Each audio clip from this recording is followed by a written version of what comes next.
it's very simple. He had said that he intended to meet with Xi in 2 weeks' time, now doesn't see a reason to do so. He threatened to massively increase tariffs on Chinese goods and says that China is becoming increasingly hostile. When you and I met in January, you opened our entire conversation with a forecast on where you felt the relationship between US and China was going. Yep. Were you right? Yeah, I think so. I mean, the reality is that our interests are relatively divergent at this point.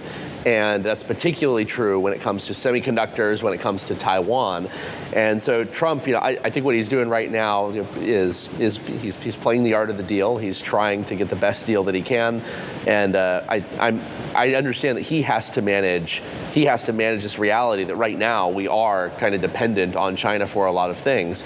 But I think what we talked about last time is this is why we need to reindustrialize. This is why we need to have our own rare earth supply. This is why we need to be able to make our own chips and our own computers and our own products downstream, because it takes away leverage from China. They do have a lot of leverage right now, and so it's very hard to make deals with them.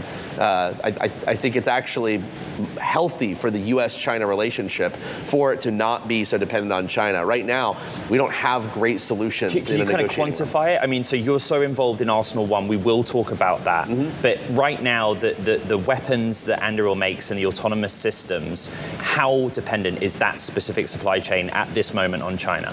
Anduril's done a uniquely good job of getting away from China versus not just other defense companies, but also compared to most American companies in general. Remember that we are sanctioned by China. Remember that our executives are personally sanctioned by China. And so we have we're not doing this for leverage or negotiating reasons. We have to get off of Chinese supply chain, and not just things that are literally made in China, but even things that are dependent on China. So if it's dependent on Chinese precursor chemicals or Chinese equipment or machinery or processing, we have to make very aggressive moves to stay away from that and keep a U.S. and allied supply chain to the absolute greatest extent possible. So I would say Anduril's not even really what I'm concerned about. It's the broader economy and maybe some other defense companies. If you could believe it, there's lots of U.S. defense companies that haven't been sanctioned by China.